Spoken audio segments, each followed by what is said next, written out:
এটা হচ্ছে তোমাদের কোয়ান্টাম থিওরির একটা ওয়ান শট পার্ট। এই একটা ভিডিও আমি বলবো তোমাদের জন্য যথেষ্ট। কি নেই, তোমরা কি চাও আগে বলো। তোমাদের থিওরি চাও, ঠিক আছে, কোনো কিছু প্রমাণ আছে, সেই প্রমাণটা হয়তো তোমরা চাও, সেটাও পাবে। সেই প্রমাণে কি লিখতে হবে সেটাও পাবে, ঠিক আছে। তোমরা পিওয়াইকিউ চাও, জেইর পিওয়াইকিউ, নিটের পিওয়াইকিউ, ডাব্লিউবিজির পিওয়াইকিউ, সব সব কিছু পাঞ্চ করে দেওয়া আছে এর ভেতরে। আর পুরো যে লেকচারটা হবে সেই লেকচারের যে পিডিএফ, সেই পিডিএফটা কিন্তু তোমরা আমাদের যে টেলিগ্রাম গ্রুপ আছে সেইখানে কিন্তু তোমরা পেয়ে যাবে, টেলিগ্রাম গ্রুপে পেয়ে যাবে। অবশ্যই যারা নতুন আছে চ্যানেলটাকে সাবস্ক্রাইব করে রাখো। দেখো, ফিজিক্সের টোটাল দুটো ভাগ। একটা হচ্ছে 20 শতকের আগে যেসব আবিষ্কার হয়েছিল সেগুলোকে বলা হয় ক্লাসিক্যাল ফিজিক্স, ঠিক আছে, মানে আমাদের ভেক্টর, তারপরে মেকানিক্স আছে, ওয়েভস আছে, এগুলো সব আছে ক্লাসিক্যাল ফিজিক্স। আর একটা ভাগ আছে মডার্ন ফিজিক্স, যেটা 20 শতকের শুরু থেকে শুরু হয়েছে, আজ অব্দি যেটা চলছে, এটাকে বলা হয় মডার্ন ফিজিক্স। এই মডার্ন ফিজিক্সের প্রথম চ্যাপ্টার হচ্ছে আমাদের কোয়ান্টাম থিওরি, ঠিক আছে। আলো, যেমন দেখো আমরা আলোকে কিন্তু দেখতে পাই না, আলো কিন্তু দেখা যায় না। আলো দেখা না গেলেও দেখো পুরো পৃথিবীকে কিন্তু আলো আলোকিত করে। ঠিক সেরকমই কিছু কিছু মানুষ আমাদের ভেতরে, মানে আমাদের চারপাশে আমাদের সাথেই থাকে, তারাও কিন্তু দেখো আমাদের জীবনটাকে আলোকিত করে, ঠিক আছে। তো তোমাদেরকেও কিন্তু তোমাদের মা বাপের জীবনটাকে আলোকিত করতে হবে। তার জন্য মন দিয়ে লেখাপড়াটা করো। যে স্যার যার কাছেই তুমি পড়ো, যেটাই পড়ছো, চেষ্টা করো সেদিনকেই সেটা পড়তে, তাহলে তোমাদের কাছে পড়াটা পড়ে থাকবে না, তা পড়াটা বেশি বেশি মনে থাকবে, তোমরা টাইম পাবে পড়ার জন্য। কোয়ান্টাম থিওরির প্রথম আমরা পড়বো যেটা হচ্ছে আমরা ইলেকট্রনের ব্যাপারে পড়বো, ঠিক আছে। ইলেকট্রনের আধান, ইলেকট্রনের ভর, ইলেকট্রনের গতিশক্তি, এগুলো কি। প্রথম বলি ইলেকট্রনের আধান। ইলেকট্রনের আধান কিন্তু হয় ঋণাত্মক, ঠিক আছে। ইলেকট্রনের আধান কিন্তু হয় ঋণাত্মক হয়। আধানের মান কত? এই আধানের মান হয় -1.6 ইন্টু 10⁻⁻19 কুলম। এইটা হচ্ছে আমাদের ইলেকট্রনের আধান।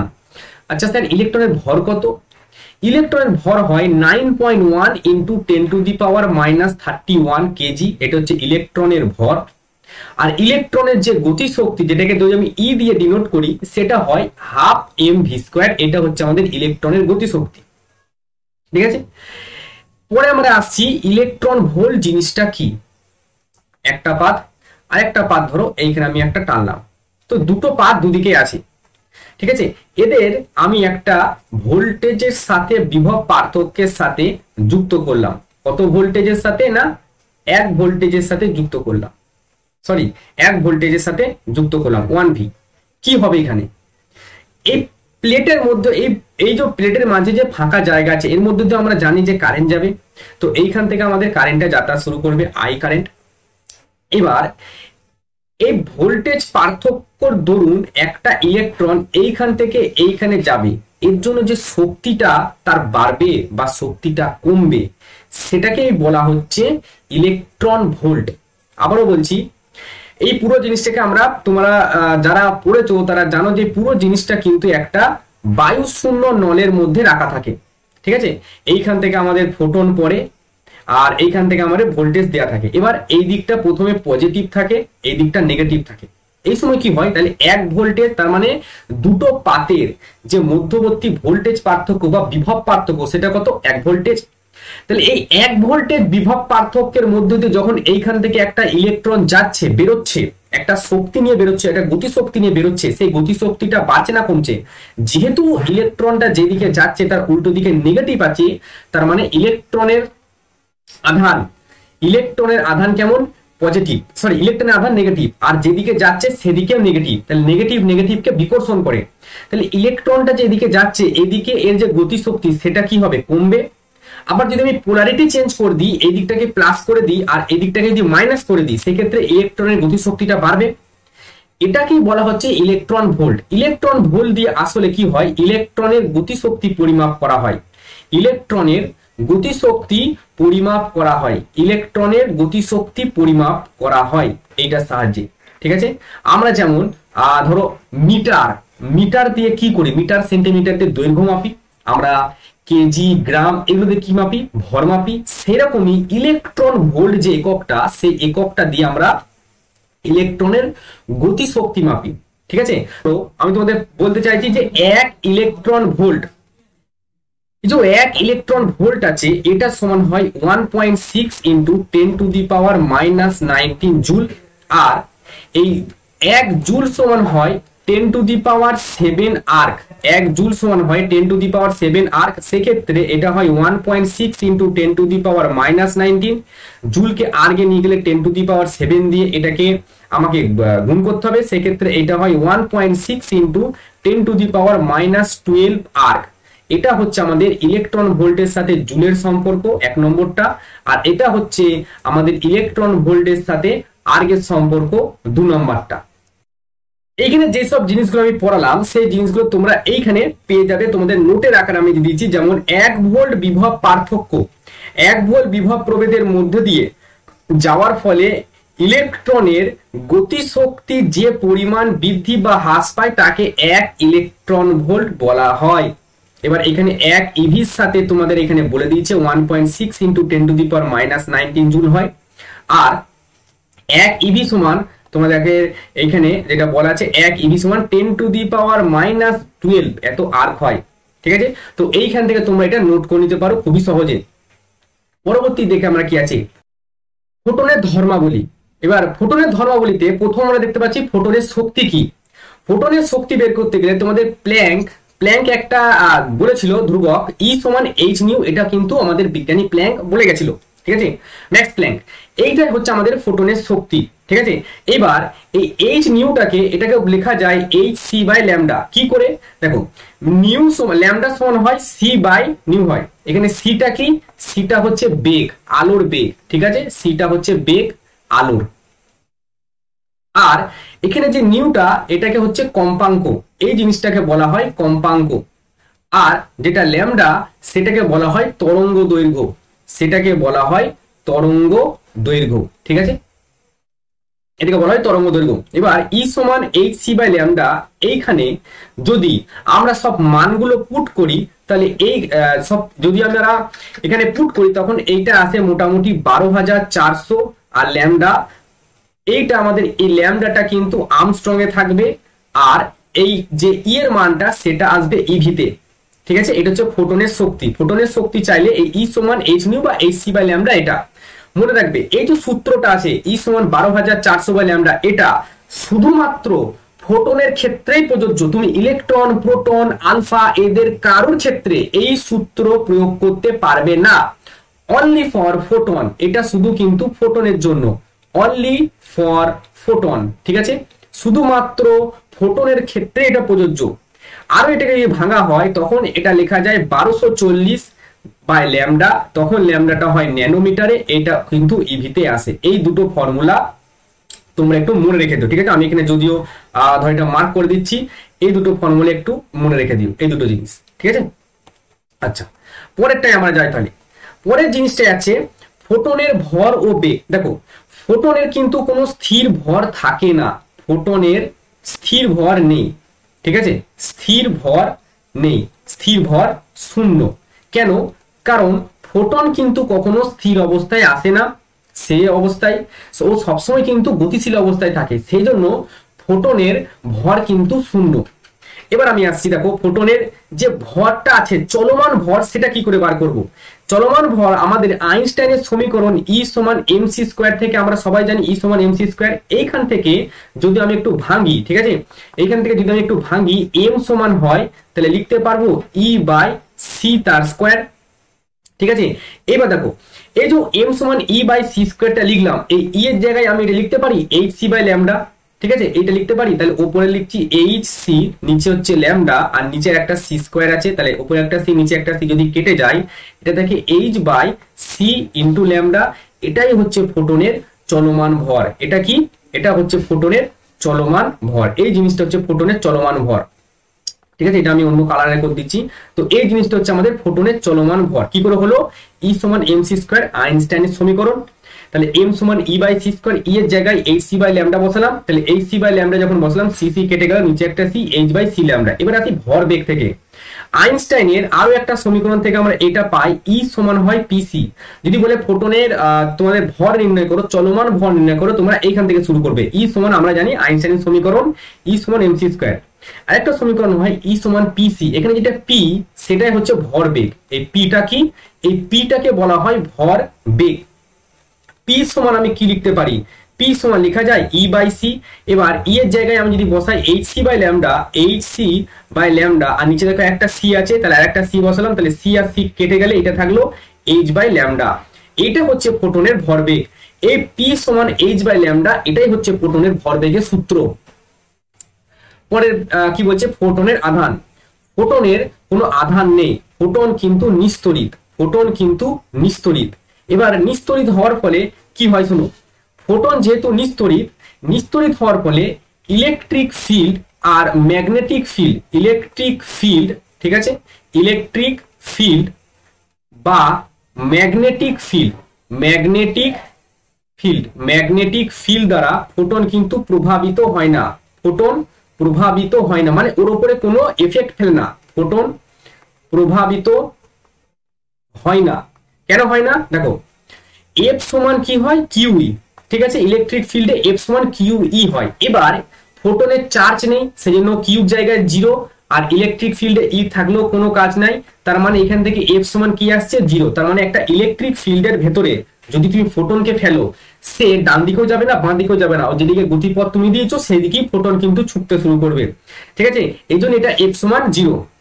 এবার আসছি ফোটনের বেগ। শূন্য মাধ্যমে কিন্তু ফোটন আলোর বেগই যায়, সো 3 × 10⁸ মিটার পার সেকেন্ড, এটাই হয়ে যায় আমাদের ফোটনের বেগ, ঠিক আছে। নেক্সট আমরা আসছি তীব্রতা ও ক্ষমতা। মনে রাখবে ফোটনের কিন্তু তীব্রতা হয় না, ঠিক আছে, ফোটনের তীব্রতা হয় না, ঠিক আছে।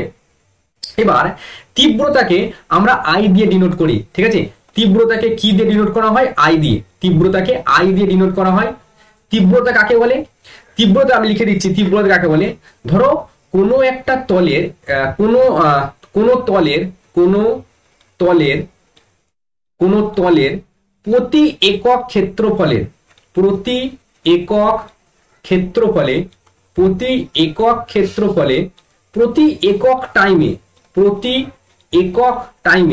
প্রতি একক সময়ে যে পরিমাণ শক্তি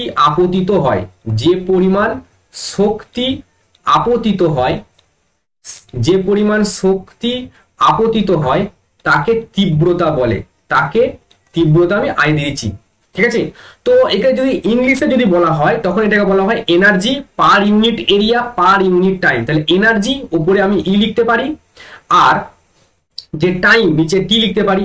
এবার এইখানে যে আইটা লিখছি, এই আইটা কিসেরই জানো, এই আইটা আসলে হচ্ছে আমাদের লাইটের, ঠিক আছে, এই যে আইটা লিখলাম এখানে আমি, এই আইটা হয় লাইটের, এবং এই টপিকটার উপরে WBJEE কিন্তু এই বছরে কোশ্চেন করেছে, ঠিক আছে, এই ক্ষমতার উপরে, তীব্রতার উপরে আসার চান্স কিন্তু প্রবল। এবার আমরা জানি, আর এই ইটা কি, এটাও কিন্তু লাইটের।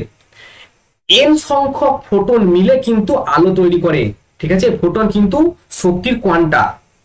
এবার এন সংখ্যক ফোটন মিলে কিন্তু আমাদের এই ক্ষেত্রে কি তৈরি করছে, আলো তৈরি করছে। তার মানে এনার্জি অফ লাইট, একটা ফোটনের এনার্জি কত, h নিউ, দুটো ফোটনের এনার্জি 2h নিউ, তিনটে ফোটনের এনার্জি 3h নিউ।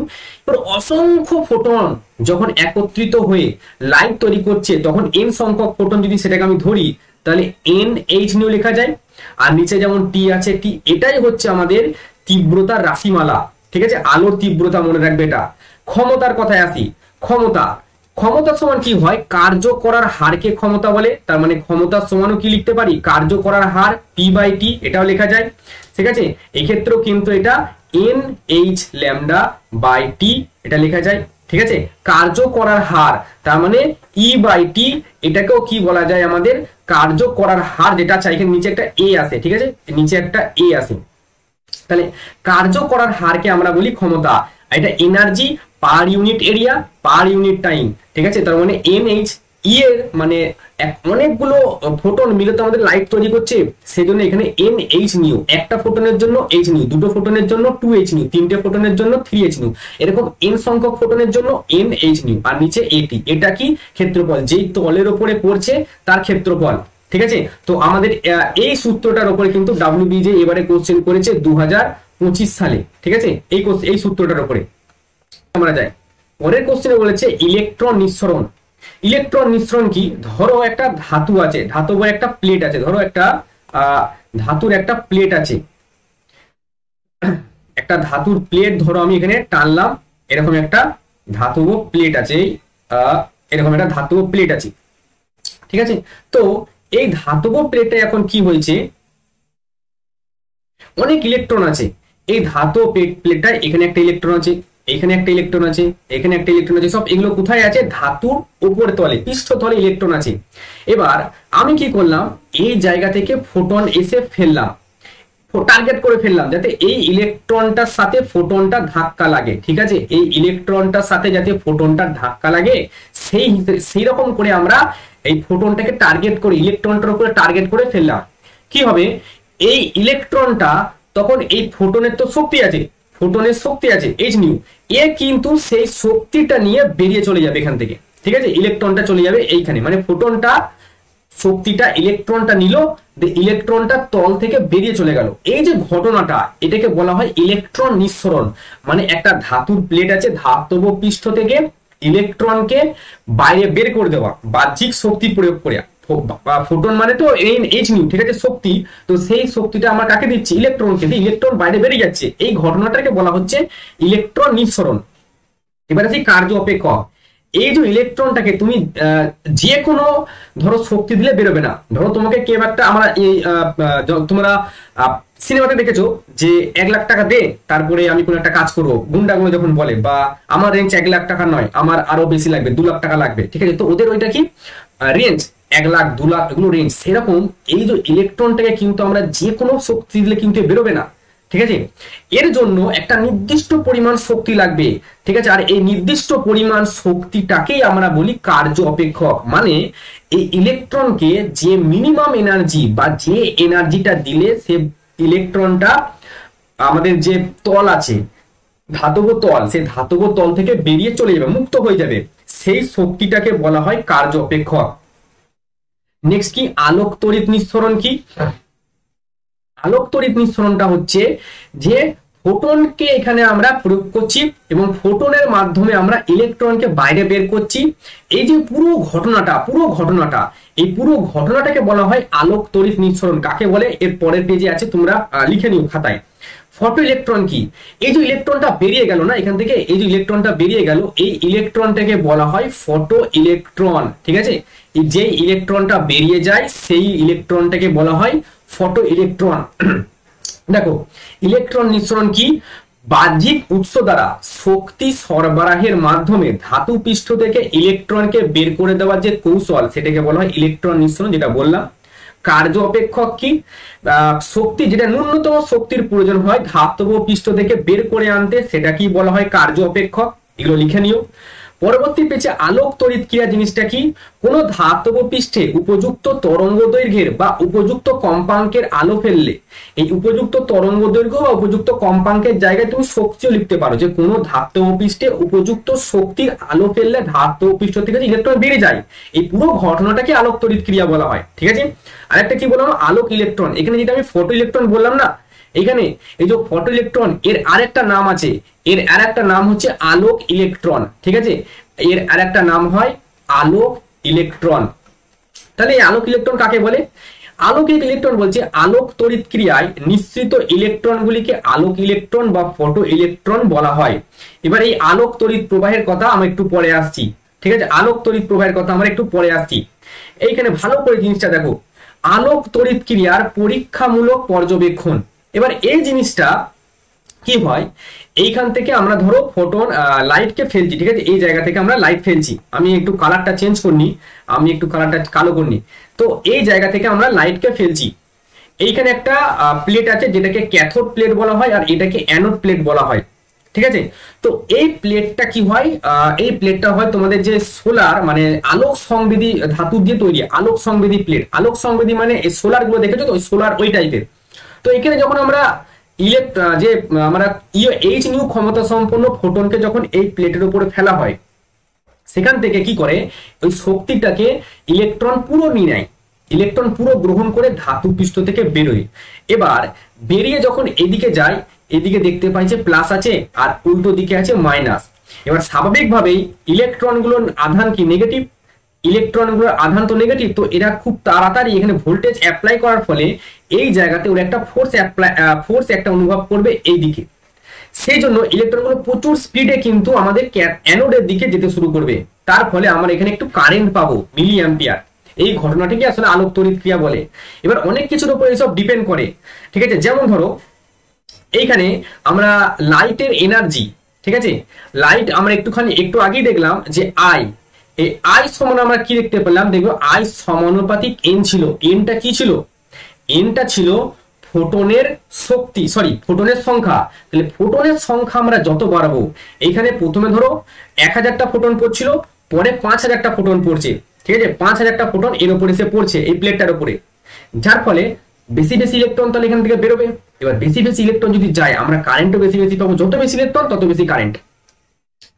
এবার আমি বলি এইখানে যখন প্লাস আর এই দিকটা যখন মাইনাস করে দিচ্ছি, তখন যেমন এইখান থেকে আমরা ইলেকট্রন গুলো স্পিডে যাচ্ছিল, যদি এটাকে আমি উল্টো করে দিই, ধরো এই দিকটা আমি মাইনাস করে দিলাম আর এই দিকটা আমি প্লাস করে দিলাম, তখন কি ঘটনা ঘটবে?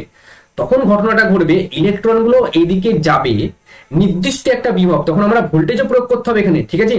এবার নির্দিষ্ট একটা ভোল্টেজে যাওয়ার পর কি হবে, ইলেকট্রন গুলো এরকম ঘুরে চলে আসবে, তখন আর ইলেকট্রন গুলো এদিকে যাবেই না, ঠিক আছে, ইলেকট্রন গুলো যাবেই না, ইলেকট্রন গুলো গিয়ে ঘুরে চলে আসবে, যেহেতু এই দিকটা তখন নেগেটিভ হয়ে যাবে আর এই উল্টো দিকটা তখন পজিটিভ হয়ে যাবে। আর ইলেকট্রনের আধান কি আছে? নেগেটিভ, তাই নেগেটিভ নেগেটিভকে বিকর্ষণ করবে, দিয়ে ঘুরে চলে আসবে।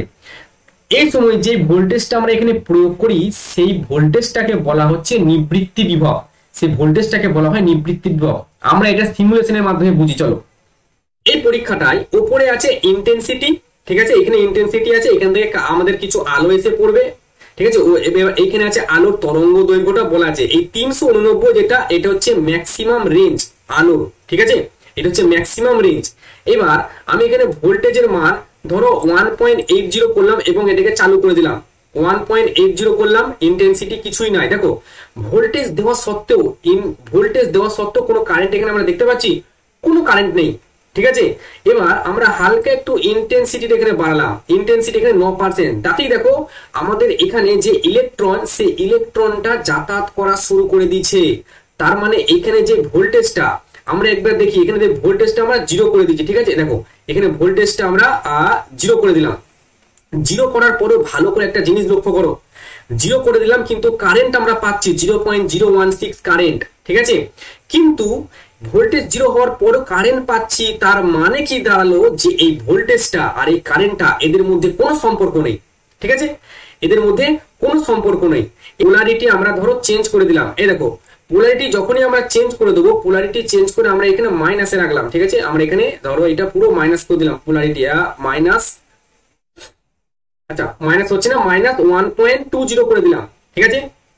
এই সময় দেখো ইলেকট্রন গুলো কিন্তু আর যেতে পারছে না, ইলেকট্রন গুলো যেতে যেতে যেতে যেতে দেখো ঘুরে চলে আসছে, ঠিক আছে। তার মানে এই যে বিভবটা আমরা এখানে প্রয়োগ করেছি -1.20, এই বিভবটাকেই বলা হচ্ছে নিবৃত্তি বিভব।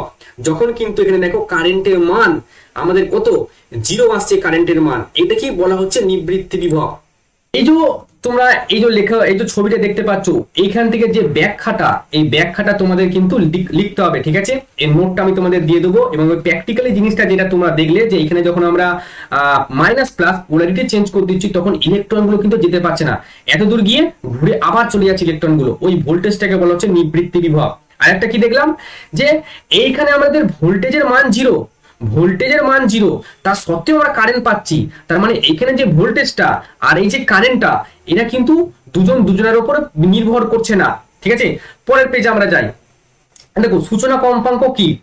আপতিত ফোটনের কম্পাঙ্কের যে ন্যূনতম মানের জন্য ধাতব পৃষ্ঠে থেকে ইলেকট্রন নির্গত হয়, সেকে সূচনা কম্পাঙ্ক বলে। এই সূচনা কম্পাঙ্ক কিন্তু, এই সূচনা কম্পাঙ্ককে নিউ নট দিয়ে প্রকাশ করা হয়, এইটা দিয়ে প্রকাশ করা হয় নিউ নট, ঠিক আছে। তো যে মিনিমাম কম্পাঙ্কটা ওই প্লেটের উপরে পড়লে সেখান থেকে ইলেকট্রন বেরোবে, সেই কম্পাঙ্কটাকে বলা হচ্ছে সূচনা কম্পাঙ্ক, ঠিক আছে। সেই কম্পাঙ্কটাকে তাহলে সূচনা কম্পাঙ্ক বলা হচ্ছে, মিনিমাম যে কম্পাঙ্কটা তোমাদের লাগছে। পরের স্লাইডে আমরা যাচ্ছি আলোক তড়িৎ ক্রিয়ার বৈশিষ্ট্য। আচ্ছা, আলোক তড়িৎ ক্রিয়ার বৈশিষ্ট্য আগে আমরা একটু দেখে নিই যে কার্য অপেক্ষক ব্যাপারটা তোমাদেরকে আমি বলেছিলাম। এই কার্য অপেক্ষকের ব্যাপারে এখানে একটা জিনিস লিখে দাও, এইখানে যে কার্য অপেক্ষককে ফাই দিয়ে ডিনোট করছি, এই ফাই সমান লেখা হয় এইচ নিউ নট, এটা হচ্ছে কার্য অপেক্ষকের রাশিমালা, ঠিক আছে। এই জিনিসটা কার্য অপেক্ষকের রাশিমালা কিন্তু, এবং এটা তোমরা মাথার মধ্যে রেখো, এই মিউ নটটা কি, এটা হচ্ছে সূচনা কম্পাঙ্ক, এটা হচ্ছে সূচনা কম্পাঙ্ক। ঠিক আছে, এই জিনিসটা মাথায় রেখো অবশ্যই। পরবর্তী স্লাইডে আমরা যাই। আমরা ছিলাম এটা হয়ে গেছিল। নেক্সট আমরা আসছি সূচনা কম্পাঙ্ক জিনিসটা কি, মিউ নটটাকে সূচনা কম্পাঙ্ক বলছি। মিনিমাম যে কম্পাঙ্কটা ধাতুর প্লেটের উপরে পড়লে সেখান থেকে ইলেকট্রন বেরোচ্ছে সেটাকে আমরা সূচনা কম্পাঙ্ক বলছি। এবার আসছি আলোক তড়িৎ ক্রিয়ার বৈশিষ্ট্য, ভেরি ভেরি ইম্পর্টেন্ট। ঠিক আছে, প্রথম বৈশিষ্ট্য, আলোক তড়িৎ ক্রিয়ার প্রথম বৈশিষ্ট্য হচ্ছে এটি উষ্ণতার উপর নির্ভর করছে না, এটি উষ্ণতা নিরপেক্ষ, এটি উষ্ণতা নিরপেক্ষ। প্রথম জিনিস উষ্ণতা নিরপেক্ষ। দ্বিতীয় জিনিস কি, সঙ্গে সঙ্গে হয়, তাৎক্ষণিক ঘটনা বলা হয় এটাকে। আলোক তড়িৎ ক্রিয়া কিন্তু তাৎক্ষণিক ঘটনা, যে ইলেকট্রন ফোটন পড়লো আর ইলেকট্রন বেরোলো, এর মাঝে সময়ের গ্যাপ প্রায় না, কোনো প্রায় থাকেই না। ঠিক আছে, সেজন্য এটাকে তাৎক্ষণিক ঘটনা বলা হয়। আর কি, এর দক্ষতা, এর দক্ষতা কিন্তু খুবই কম, এর দক্ষতা কম। ঠিক আছে, প্রায় 1% বা 1%-এর কাছাকাছি। 4 নম্বর কি বলবে, আমরা যত বেশি ফোটন ফেলছি, মানে এন কে যত বাড়াচ্ছি, আমরা দেখছি আয়ের মান তত বাড়ছে, আয়ের মানকে যত বাড়াচ্ছি ফোটন তত বাড়ছে, যার ফলে যে আমাদের কারেন্টটা ফটো ইলেকট্রিক কারেন্ট, বা এখানে বলা হয় আলোক তড়িৎ প্রবাহ, এটাকে বলা হয় আলোক তড়িৎ প্রবাহ।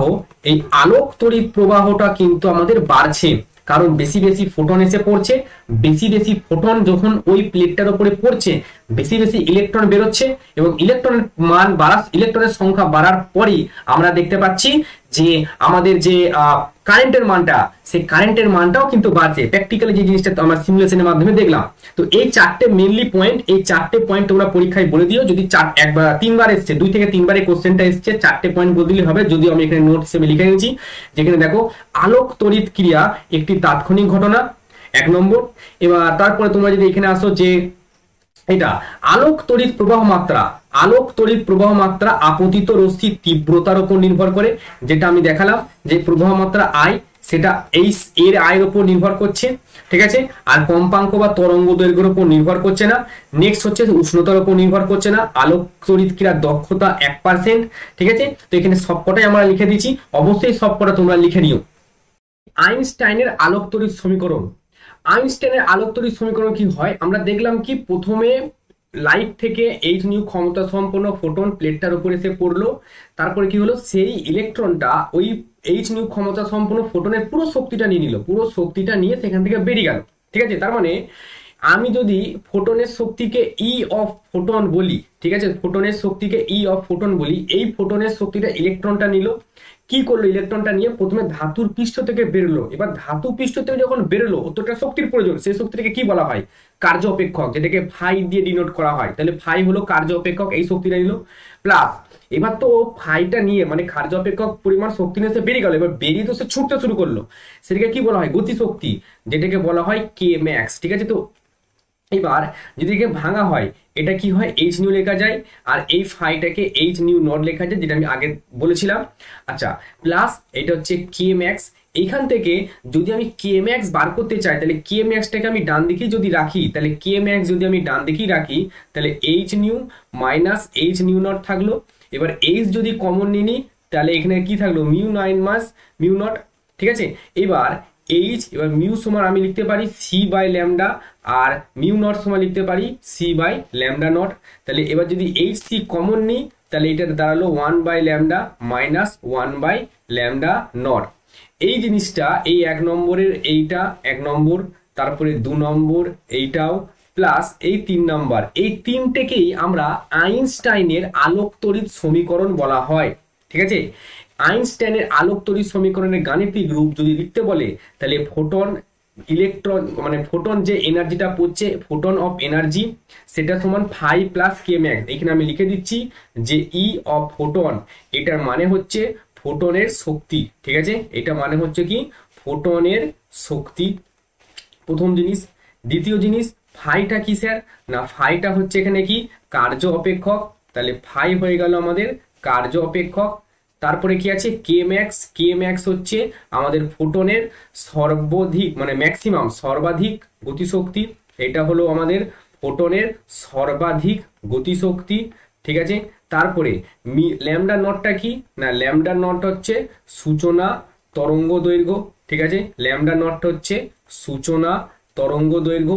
আচ্ছা, তারপরে আছে মিউ নটটা কি, মিউ নটটা কি, এটা হচ্ছে সূচনা কম্পাঙ্ক, মিউ নট হচ্ছে, আচ্ছা এখানে মিস্টেক হয়ে গেছে, এইটা হবে আমাদের মিউ নট, ঠিক আছে। তো মিউ নট সমান হচ্ছে আমাদের সূচনা কম্পাঙ্ক।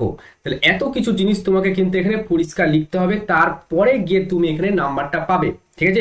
এর আগে কিন্তু অবশ্যই এই জিনিসগুলো লিখতে হবে যে ফোটনের শক্তিটা ইলেকট্রনটা নিল, ইলেকট্রনটা নিয়ে সে কি কাজ করলো, সেই সমস্ত জিনিস যেগুলো তোমরা এখানে নোট আকারে পেয়ে যাবে। দেখো লেখা আছে যে আলোক তড়িৎ ক্রিয়ায়, আমি কালো কালি করে নিচ্ছি, আলোক তড়িৎ ক্রিয়ায় ধাতু পৃষ্ঠে বিকিরণ আপতিত হলে ইলেকট্রনগুলি ওই বিকিরণের কিছু সংখ্যক ফোটন শোষণ করে গতিশক্তি অর্জন করে, ঠিক আছে।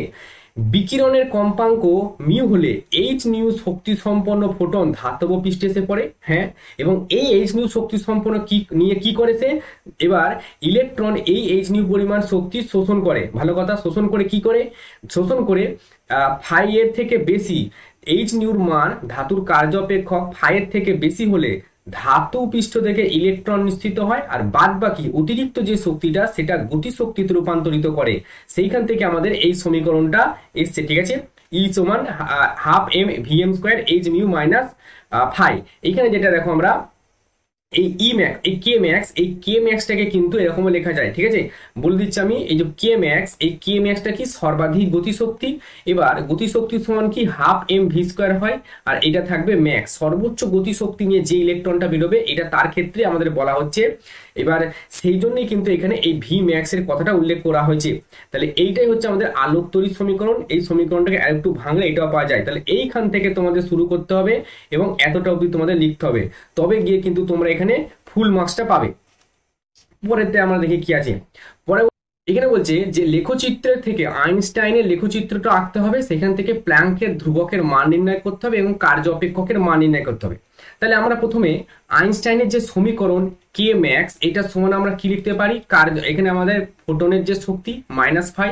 এবার ই ম্যাক্স সমান আমরা ই ভি নট লিখতে পারি, যেটা আমি কিছুক্ষণ আগেই বলেছি, সেটা দেখে নিও। আর ইটা কি, এটা হচ্ছে আমাদের ফোটনের শক্তি, সেটা হচ্ছে এইচ নিউ মাইনাস ফাই। এবার তাহলে এখান থেকে যে ভি নট, যেটা নিবৃত্ত বিভব, সেটা সমান আমি লিখতে পারি h by E into mu minus, এখানে লিখতে পারি ফাই। এইটা হচ্ছে আমাদের কম্পাঙ্ক। এবার তাহলে এই ইকুয়েশনটাকে যদি আমরা ভাঙি, এই যে ইকুয়েশনটা, তাহলে ওয়াই সমান কেমন আসে, এম এক্স প্লাস সি আসে। এখানে এমটা কত আছে, এমটা আছে এইচ বাই ই, যেটাকে আমরা নতি বলি, আর ফাইটা কি, সরি, আর সিটা হচ্ছে ছেদিতাংশ, ঠিক আছে। সিটা তাহলে আমাদের হচ্ছে ছেদিতাংশ। এখানে যে সিটা আছে সেই সিটাকে বলা হয় ছেদিতাংশ, এখানে বাই একটা ই হবে, তাহলে সেটা হচ্ছে মাইনাস ফাই বাই ই, এটা হচ্ছে আমাদের ছেদিতাংশ। এই লেখচিত্রটা হয় এই ঠিক এরকম করে, এর পেছন দিকে একটু ডটেড লাইন দিয়ে এইখানে আসে, এই জায়গাটাকে ছেদিতাংশ বলা হয়, যেটা হচ্ছে মাইনাস ফাই বাই ই। এটাকে ধরো এ বিন্দু দিলাম, মূল বিন্দুটাকে, আর এই বিন্দুটাকে যদি আমি বি দিই, তাহলে এ বি সমান আমি লিখতে পারি, এ বি সমান আমি কি লিখতে পারি, minus phi by e. Ab সমান মাইনাস ফাই বাই ই লিখতে পারি। আমার কি লাগবে, আমার এখানে লাগবে কার্য অপেক্ষকের মান। তাহলে এইখান থেকে যদি আমি ফাই লিখি, ফাই সমান আমি কি লিখবো, মড অফ এবি, কারণ এবির মান তো এখানে নেগেটিভ আসবে নিচের দিকে, তাহলে mod of ab into electron, ঠিক আছে। তো এইটা হচ্ছে আমাদের কার্য অপেক্ষকের মান। এখানে যেটা কার্য অপেক্ষকের মান নির্ণয় করতে বলেছে, এটা হচ্ছে কার্য অপেক্ষকের মান। এইবার এই লাইনটা এই এক্স এক্স অক্ষকে যে বিন্দুতে টাচ করছে, মানে এই বিন্দুটা, এইখানটাকে বলা হয় মিউ নট, আচ্ছা, আর এইটাকে বলা হচ্ছে ভি নট, আর এটা হচ্ছে মিউ। এটা হচ্ছে আমাদের নরমালি কম্পাঙ্ক, আর এটা হচ্ছে সূচনা কম্পাঙ্ক, এটা হচ্ছে নিবৃত্ত বিভব, এটা হচ্ছে মিউ নট। এবার এই অ্যাক্সিসটাকে যদি আমি এখানে ডটেড লাইন দিয়ে একটুখানি বাড়াই, ঠিক আছে, আর এক্স অ্যাক্সিসের সাথে যদি আলফা কোণ করে, তো এই আলফা সমান কি লিখতে পারে, এই ট্যান আলফা, এটাই তো আমাদের নতি, এটা সমানই তো এম। ট্যান আলফা সমান কি হয়, এখানে দেখো, তার মানে এম সমান এইচ বাই ই, তাহলে এইচ বাই ই আমি লিখতে পারি। তাহলে সেখান থেকে এইচ সমান কি লেখা যায়, এম ইন্টু ই। তাহলে এইখান থেকে কিন্তু আমরা প্ল্যাঙ্কের ধ্রুবকের মান বের করতে পারি, যেখানে এমটা কি, এমটা নতি, এবং ইটা কি, ইটা হচ্ছে ইলেকট্রনের মাস, আর এইচটা হচ্ছে আমাদের প্ল্যাঙ্কের কনস্ট্যান্টের মান। তাহলে এই দুটো জিনিস আমাদের এখানে কিন্তু বের করতে বলেছে। তো এই দুটো জিনিস আমাদের লাগবে, এই একটা জিনিস আর এই একটা জিনিস, এই দুটো জিনিসের মান আমাদের এখানে বের করতে বলেছে। এবার আসছে আমি লেখচিত্র। তিনটে লেখচিত্র আছে। ফার্স্ট লেখচিত্র আমি এঁকে দিচ্ছি, দেখো এখানে প্রথম লেখচিত্র যেটা হবে সেটা হচ্ছে তড়িৎ প্রবাহ ও মাত্রা যেটা আছে সেটা, আর এখানে ইন্টেন্সিটির সাথে। ঠিক আছে, তো এই লেখচিত্রটা হয় ঠিক স্ট্রেট লাইন ওয়াই সমান mx টাইপের। কেন হয় এরকম? কারণ আমরা আগের দিন দেখেছি যে আই সমানুপাতিক এন, আই সমানুপাতিক এন এর মানেটা কি, একে আমি কালেক্ট একটু অন্য করে দিচ্ছি। আই সমানুপাতিক এন মানে আমরা বেশি বেশি ফোটনকে পাতের ওপর ফেলছি, বেশি বেশি ফোটনকে পাতের ওপর ফেলার ফলে বেশি বেশি ইলেকট্রন আমাদের পাত থেকে বেরোচ্ছে, প্লেট থেকে বেরোচ্ছে, যার ফলে আমরা বেশি বেশি কারেন্ট পাচ্ছি। সেই জন্যে আমাদের এই আই আর এই যে বড় হাতের আই আর ছোট হাতের আই এদের ইকুয়েশনটা হয় ওয়াই সমান mx টাইপের স্ট্রেট লাইন। এইটা হচ্ছে আমাদের 1 নম্বর যে গ্রাফ সেই গ্রাফ। 2 নম্বর গ্রাফটা হচ্ছে আই ভার্সেস ভি, মানে হচ্ছে যে বিভব প্রভেদটা আমরা প্রয়োগ করেছিলাম সেটা। এবার এদের গ্রাফটা কিরকম হয়, এইখানে ধরো আমি আই দিলাম, ঠিক আছে, মানে হচ্ছে এটা হচ্ছে ফোটো কারেন্ট বলা হয় যেটা, ফোটো কারেন্ট, আর এটা হচ্ছে ভি যে প্রবাহ মাত্রাটা আমরা প্রয়োগ করেছি সেটা। এখানে এটা কি হয় আই ভার্সেস ভি, এখানে হচ্ছে ধরো বিভিন্ন বিভিন্ন তীব্রতা, আমি এখানে তীব্রতার মানটা অনেক কটা ধরেছি, মানে আলাদা আলাদা তীব্রতা আমি এখানে ব্যবহার করেছি। তাহলে এক্ষেত্রে আমি কি করব, এক্ষেত্রে যে গ্রাফটা হয় সেই গ্রাফটা এরকম গিয়ে এই জায়গায় দাঁড়ায়। ঠিক আছে, এটা ধরো একটার ক্ষেত্রে। 2 নম্বর ক্ষেত্রে যদি গ্রাফ দাঁড়ায় তখন এটা এরকম দাঁড়ায়। এইটা উপরের লাইনটা হচ্ছে আমাদের ধরো I1 তীব্রতা সম্পন্ন, আর নিচের লাইনটা ধরো I2 তীব্রতা সম্পন্ন। I1 গ্রেটার দেন I2 হয়। ঠিক আছে, তো এখানে দেখো আমরা আলাদা আলাদা, যেহেতু আমরা I1 এর মান বড় তাহলে আমি কারেন্টও সেখান থেকে বেশি পাবো, স্বাভাবিক ব্যাপার। যেমন এইটাতে আমরা দেখতে পাচ্ছি যে আয়ের মান বড়, এই তীব্রতার মান যত বাড়বে কারেন্টের মানও তত বাড়বে। তাহলে এখানে I1 এর মান তো বড়, I1 এর মান বড় মানে আমি কারেন্ট এখান থেকে বেশি পাবো। বাট এখানে মজার জিনিস হচ্ছে এরা যে জায়গাটায় হিট করছে এই জায়গাটাকে বলা হয় ভি নট, এই জায়গাটাকে বলা হয় ভি নট, নিবৃত্ত বিভব। তার মানে দেখা যাচ্ছে যে I1 আর I2 মানে আলাদা আলাদা তীব্রতা সম্পন্ন আলো যদি আমরা প্লেটের উপরে ফেলি, নিবৃত্ত বিভবের মান কিন্তু একই থাকছে। তার মানে V naught is independent, V naught is independent on I. ঠিক আছে, V naught is independent on I, মানে এই I1 এর মান, এই I1 I2টা কিন্তু ভি নটের উপর ডিপেন্ড করছে না, মানে তীব্রতার সাথে ভি নটের কোনো সম্পর্ক নেই। কি বললাম, তীব্রতার সাথে ভি নটের কোনো সম্পর্ক নেই আলোর তীব্রতার সাথে। সেই জন্য দেখো এখানে দুটো আলাদা আলাদা ইন্টেন্সিটি বা তীব্রতার আলো ফেলা সত্ত্বেও তাদের যে নিবৃত্ত বিভবের মান সেটা কিন্তু একই থাকছে। এটা 2 নম্বর। 3 নম্বর কেস এবং লাস্ট আমাদের যে গ্রাফ সেটা হচ্ছে এই আই ভার্সেস ভি লেখচিত্রে হবে, কিন্তু এক্ষেত্রে আমরা কি করব, ভিন্ন ভিন্ন কম্পাঙ্ক। এবার কি হবে, বিভিন্ন কম্পাঙ্ক। ঠিক আছে, এটা হচ্ছে বিভিন্ন কম্পাঙ্ক যুক্ত গ্রাফ। তাহলে এইটা হচ্ছে আমাদের ফটো কারেন্ট, এটা হচ্ছে যে ভোল্টেজ আমরা অ্যাপ্লাই করেছি সেটা, এবং আলাদা আলাদা কম্পাঙ্ক যখন আমরা ব্যবহার করছি সেই গ্রাফটা কিছুটা আমাদের দেখা যাচ্ছে এরকম হচ্ছে গ্রাফটা। ঠিক আছে, এই গ্রাফটা কিছুটা আমাদের ঠিক এরকম হচ্ছে। এই দুটো আমি 3টে টোটাল কম্পাঙ্ক নিচ্ছি, 3টের ক্ষেত্রে গ্রাফ কিছুটা এরকম হচ্ছে। কিন্তু গ্রাফ এরকম হচ্ছে কেন? ঠিক আছে, আমি ধরলাম এইটা ধরলাম μ1, এটা ধরলাম μ2, আর এইটা ধরলাম μ3।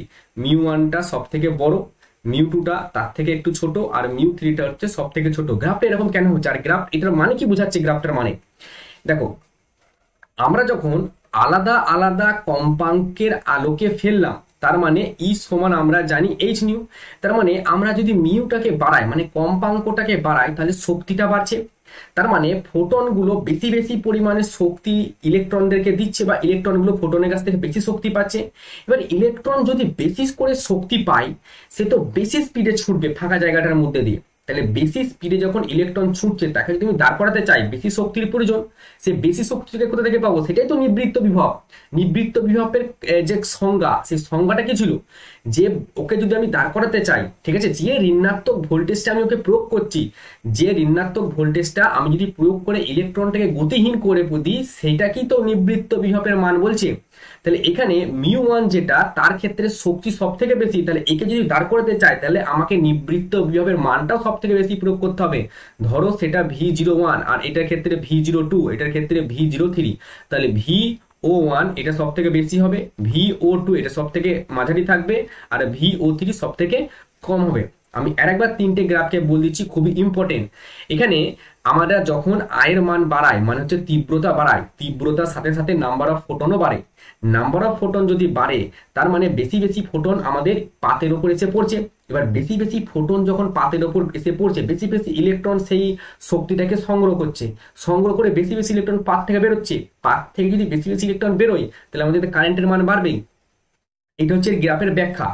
2 নম্বর গ্রাফের ব্যাখ্যা থেকে আমরা কি দেখতে পাচ্ছি যে I1 আর I2 আমরা দুটো আলাদা আলাদা তীব্রতা সম্পন্ন আলোকে ফেললাম প্লেটের উপরে, কিন্তু তা সত্ত্বেও দেখছি যে আমাদের ভি নট যেটা নিবৃত্ত বিভবের মান সেটা একই থাকছে।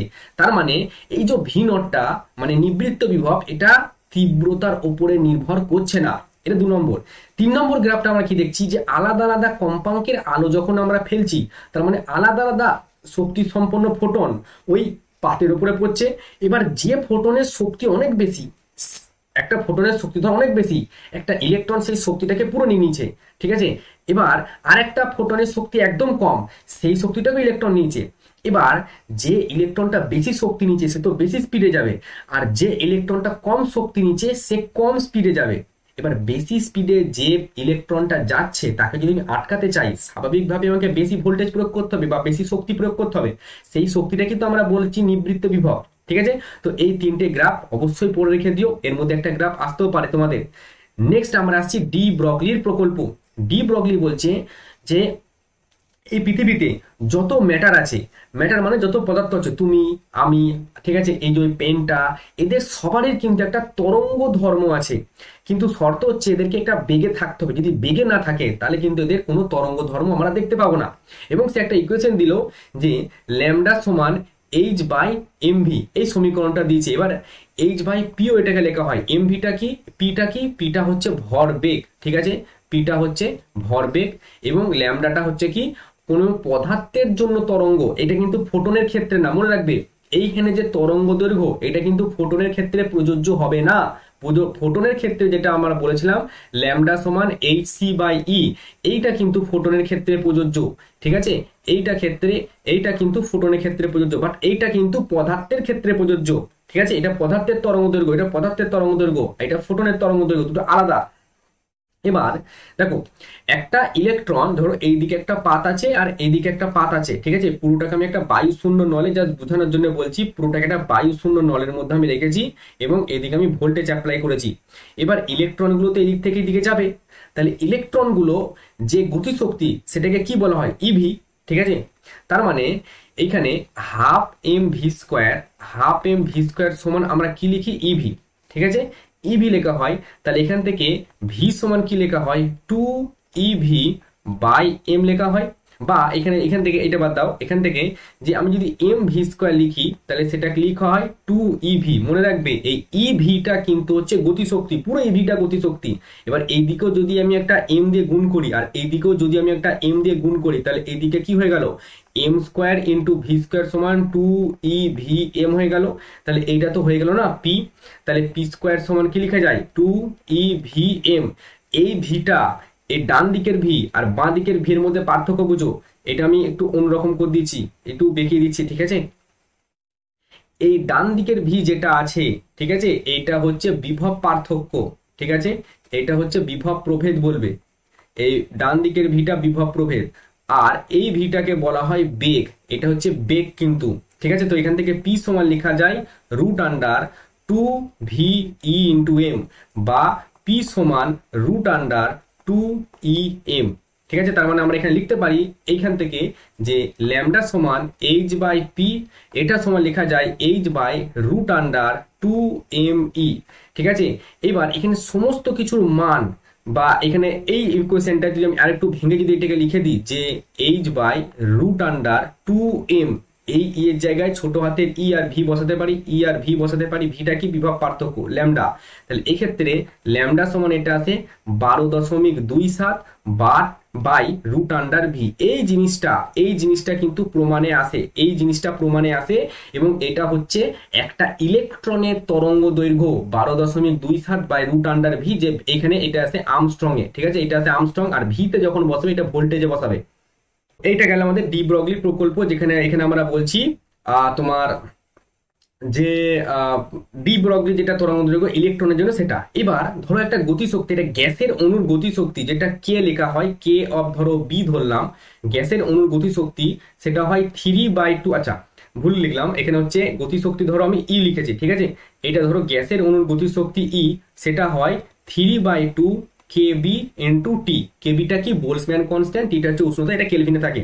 তাহলে এই ইকুয়েশনটা দেখো, এই ইকুয়েশনটা, এই 1 নম্বর ইকুয়েশনটা যদি এখানে আমি ল্যামডা সমান এইচ বাই রুট আন্ডার, ঠিক আছে, 2 ME, এইখানে এই ই এর মানটা পুট করি, তাহলে এখানে লেখা যায় h by root under 2M into এই ই এর জায়গায় কি বসাবো, 3/2 কেবি ইন্টু টি। তাহলে 2 যদি কেটে যায়, তাহলে এখানে থাকলো h by root under 3M k B into T lambda. এটাই হচ্ছে গ্যাসের গড় অণুর গতিশক্তির তরঙ্গ দৈর্ঘ্য। এটা কি গ্যাসের গড় অণুর গতিশক্তি তরঙ্গ দৈর্ঘ্য, ডি ব্রগলির প্রকল্পের তরঙ্গ দৈর্ঘ্য আর গ্যাসের গড় অণুর গতিশক্তির মধ্যে সম্পর্ক হচ্ছে এটাই, ঠিক আছে। আর এটা হচ্ছে আমাদের ডান দিকেরটা যে 12.27/√v, এটা হচ্ছে ইলেকট্রনের জন্য তরঙ্গ দৈর্ঘ্য, ঠিক আছে।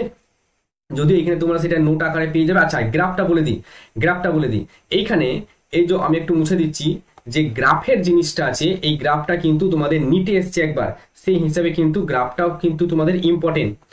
আমরা ক্লাস 10-এ পিভি সমান কে, এখানে দেখো ল্যামডা সমানুপাতিক 1/p লেখা যায় এই সমীকরণটা থেকে। তাহলে এদের যদি আমি গ্রাফ আঁকি, ধরো এইদিকে আমি ল্যামডার গ্রাফ আঁকলাম আর এদিকে পি এর গ্রাফ আঁকলাম, গ্রাফটা কেমন হবে, এটা ব্যস্ত সম্পর্কের গ্রাফ, ঠিক আছে। এই গ্রাফটা কিন্তু আমাদের আসে, যেমন পিভি সমান কনস্ট্যান্ট, যে গ্রাফটা ছিল পিভি সমান কনস্ট্যান্ট, তাহলে এখানে পি সমানুপাতিক 1/v এর গ্রাফও দেখবে সেম এরকম হয়েছিল, সেই একদম হুবহু সেটাই ল্যামডা আর পি এর মধ্যে এখানে গ্রাফ চেয়েছে। যদি ল্যামডা আর 1/p এর মধ্যে গ্রাফ চাইতো, তখন এই মাঝ বরাবর আমি টেনে দিতাম, ঠিক আছে। এইটা কিন্তু ল্যামডা আর 1/p, ঠিক আছে, এটা হচ্ছে ল্যামডা আর 1/p এর মধ্যে গ্রাফ হলে এই গ্রাফটা হতো 1 নম্বরটা।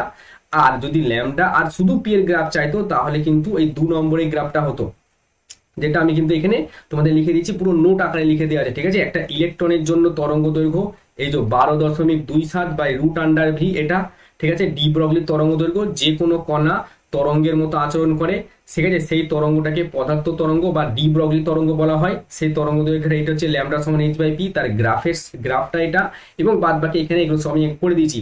পরের জিনিসে যাচ্ছি আমরা। আচ্ছা এবার এখানে আমাদের থিওরি পুরোপুরি কমপ্লিট, পুরোপুরি থিওরি আমাদের এখানে শেষ হয়ে গেছে।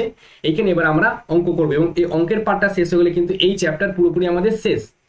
শুরু করতে যাচ্ছি তোমাদের যেই মেনের পিআইকিউ, যেরকম আমি বলেছিলাম যেই মেন, নিট আর যেই অ্যাডভান্সের কোশ্চেন আমি এখানে অ্যাড করেছি। তো প্রত্যেকটা কোশ্চেন আমাদের এখানে সলিউশন করব, হতে পারে তোমাদের এমসিকিউ লাগবে, কিন্তু এটা তোমাদের ডাব্লিউবিজি এর জন্য খুব ইম্পর্টেন্ট, ঠিক আছে। এখানে বলা হচ্ছে একটি প্রোটন আর একটি আলফা কণার ডি ব্রগলির তরঙ্গ দৈর্ঘ্য সমান। দেখো প্রোটন আর আলফা বলা হয়েছে, ঠিক আছে। তাহলে ল্যামডা সমান কি লিখতে পারি, h/mv, ঠিক আছে।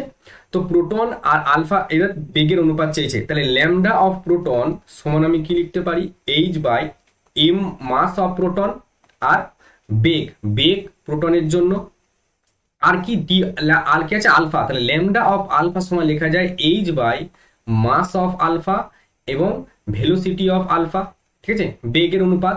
এবার প্রথমে প্রোটন আছে, তার মানে ওপরে আমাদের lambda proton equal to lambda of alpha, দুটো তরঙ্গ দৈর্ঘ্য সমান বলেছে, দুটো তরঙ্গ সমান করলাম। তাহলে এবার ল্যামডা অফ প্রোটনের জায়গায় মাস অফ প্রোটন এবং ভেলোসিটি অফ প্রোটন সমান h/মাস অফ আলফা আর ভেলোসিটি অফ আলফা। এইচ যদি কাটে, আমাদের মান চেয়েছে বেগের অনুপাত, তার মানে প্রোটনের বেগ কিন্তু উপরে যাবে, তাহলে v of proton by V of alpha, এরা কিন্তু ব্যস্ত অনুপাতিক আছে, তার মানে উপরে যাবে মাস অফ আলফা, আর নিচে কি হবে নিচে হবে মাস অফ প্রোটন, তাহলে নিচে হচ্ছে আমাদের মাস অফ প্রোটন, তার মানে এটা তখনই গুণফল হচ্ছে। এবার জেনে রেখে দিও যে mass of alpha is 4 time mass of proton, ঠিক আছে। আর কিউ মানে হচ্ছে আধান অফ আলফা, এটা হচ্ছে 2 টাইমস আধান অফ প্রোটন। এই দুটো জিনিস মনে রেখে দিও, এটা অঙ্ক করতে কিন্তু আমাদের কাজে লাগবে। তার মানে ভি অফ পি আর ভি অফ আলফা হচ্ছে আমাদের এখানে মাস অফ আলফা আর মাস অফ প্রোটন। এবার mass of alpha mass of proton করলে 4 থাকে, তার মানে এটা হচ্ছে 4:1 অ্যান্সার হবে, তার মানে এর অ্যান্সার হবে অপশন বি। নেক্সট কোশ্চেন আমরা যাই, যেখানে বলা হচ্ছে একটি প্রোটন, ইলেকট্রন আর আলফা। দেখো এখানে ভালো করে এই ইকুয়েশনটা দেখো, ল্যামডা সমান এইচ বাই পি যে ইকুয়েশনটা আছে, এখানে আমি লিখতে পারি যে ল্যামডা সমানুপাতিক 1/p। তার মানে এখান থেকে কি বোঝা যাচ্ছে যে যার ভর যত কম তার জন্য তরঙ্গ দৈর্ঘ্য তত বেশি। ঠিক আছে, এবার এখানে যেটা আছে, প্রোটন আছে একটা, ইলেকট্রন আছে একটা, আলফা আছে একটা। এখানে মাস অফ আলফা সব থেকে বেশি, ঠিক আছে, আর মাস অফ প্রোটন আছে মাঝামাঝি সময়ে, আর মাস অফ ইলেকট্রনের হচ্ছে সব থেকে কম। ঠিক আছে, তার মানে এখানে যদি ল্যামডা বার করতে চাই, তাহলে সব থেকে কম ভর যার, তার আমার তরঙ্গ দৈর্ঘ্য সব থেকে বেশি থাকবে। বলে দিচ্ছি, ল্যামডা মানে তরঙ্গ দৈর্ঘ্য, যে ভর তার সাথে ব্যস্তানুপাতিক। তার মানে ভর বেশি তো তরঙ্গ দৈর্ঘ্য কম, ভর কম তো তরঙ্গ দৈর্ঘ্য বেশি। ঠিক আছে, তাহলে এই তিনটে যেটা বলেছে, প্রোটন, ইলেকট্রন আর আলফা, এদের তিনজনের মধ্যে আলফার হচ্ছে তরঙ্গ দৈর্ঘ্য সব থেকে কম হবে, কারণ আলফার ভর সব থেকে বেশি। তার মানে ল্যামডা অফ আলফা এটা হচ্ছে সব থেকে ছোট। আর সব থেকে বেশি তরঙ্গ দৈর্ঘ্য হবে ইলেকট্রনের, কারণ ইলেকট্রনের ভর হচ্ছে সব থেকে কম। তার মানে ল্যামডা অফ ইলেকট্রন থাকবে সব থেকে বেশি, আর মাঝে পড়ে থাকবে ল্যামডা অফ প্রোটন। তাহলে এই অপশনটা আমাদের কোথায় আছে, সব থেকে ইলেকট্রন, তারপরে প্রোটন, তারপরে আলফা, অপশন সি আমাদের অ্যান্সারের ক্ষেত্রে। পরের কোশ্চেনটাই চলো, এইটা যেই মেন 2024 সালে এসছে। আচ্ছা, মাস অফ প্রোটন, আমি একটা জিনিস বলে দিই, মাস অফ প্রোটন এটা 1836 টাইম, প্রায় একদম অ্যাকিউরেট না, 1836 time mass of alpha, sorry mass of electron. ঠিক আছে, এটা হবে মাস অফ ইলেকট্রন। এবার এই অঙ্কটায় আসো, এখানে বলা হচ্ছে, তাহলে আমরা এটা দেখতে পাচ্ছি যে এখানে যে ইকুয়েশনটা ব্যবহার করলাম, এই যে আরেকটু এগিয়ে যাচ্ছি, এই যে ইকুয়েশনটা এখানে ব্যবহার করেছি, 2m এক ঘর রেখে যাই, এই যে এখানে ল্যামডা সমানুপাতিক ল্যামডা সমান H by root under 2m ব্যবহার করেছি, এই ইকুয়েশনটা আমরা এখানে ব্যবহার করব। তাহলে ল্যামডা সমান H by root under 2m, ইটা কি, এটা হচ্ছে গতিশক্তি, তার মানে এটা আমাদের চেয়েছে। তার মানে ল্যামডা সমানুপাতিক, এবার এখানে একটু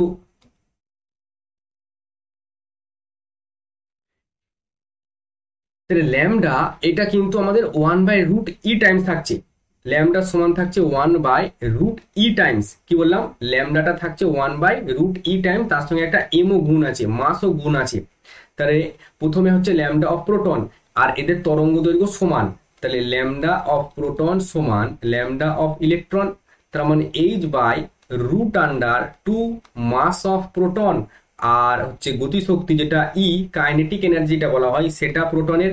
আর ডান দিকে আমাদের থাকছে এইচটা, তো সব দিকই কনস্ট্যান্ট, তাহলে এখানে থাকছে 2 মাস অফ ইলেকট্রন আর ই অফ ইলেকট্রন, এই দুটোর অনুপাত চেয়েছে। তাহলে এটা যদি কেটে যায়, রুট উঠে যাবে, তার মানে এখানে পড়ে থাকলো মাস অফ প্রোটন আর ই অফ প্রোটন সমান মাস অফ ই, আর যে গতিশক্তি সেটা ইলেকট্রনের।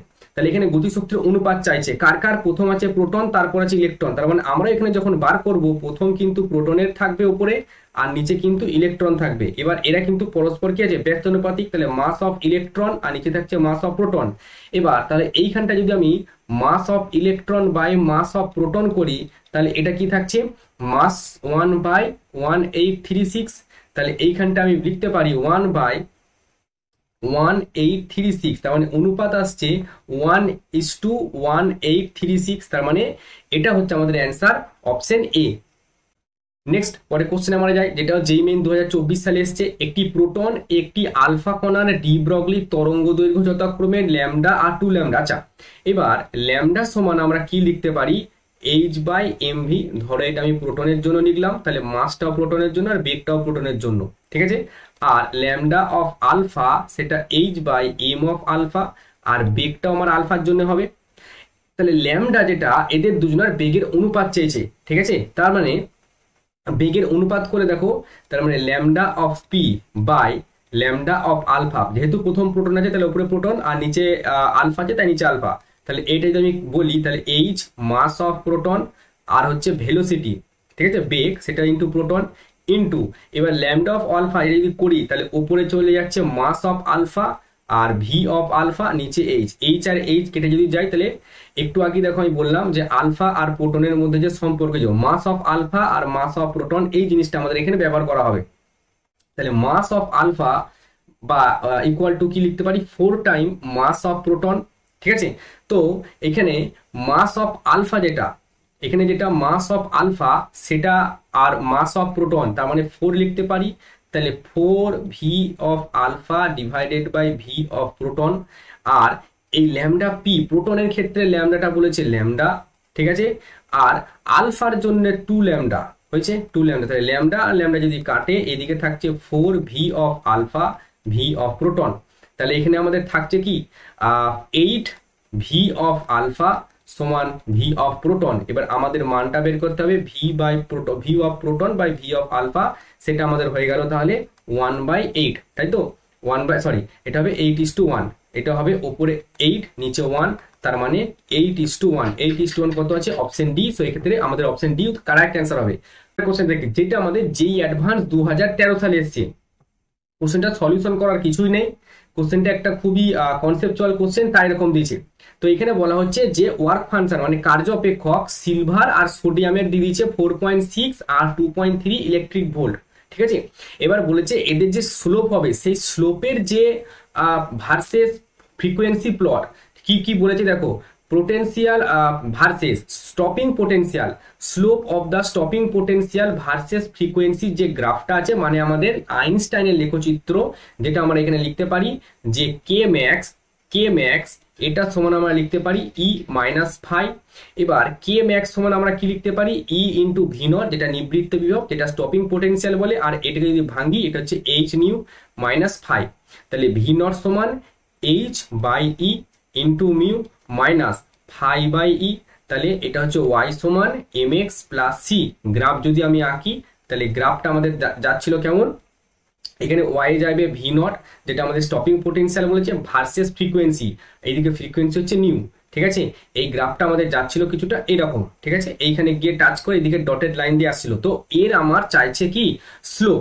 এবার স্লোপ সমান আমরা এইখান থেকে আমরা যদি কম্পেয়ার করি তাহলে স্লোপ এম সমান এইচ বাই ই। দেখো এইচটা কি প্ল্যাঙ্কের কনস্ট্যান্ট, যার মান প্ল্যাঙ্কের কনস্ট্যান্ট ওর মান ধ্রুবক, আর ইলেকট্রনের আধান সেটাও ধ্রুবক, এর কোনো চেঞ্জ হয় না, মানে চেঞ্জ যদি না হয় তার মানে ধ্রুবক, তার মানে এর মানটা কিন্তু আসছে কনস্ট্যান্ট।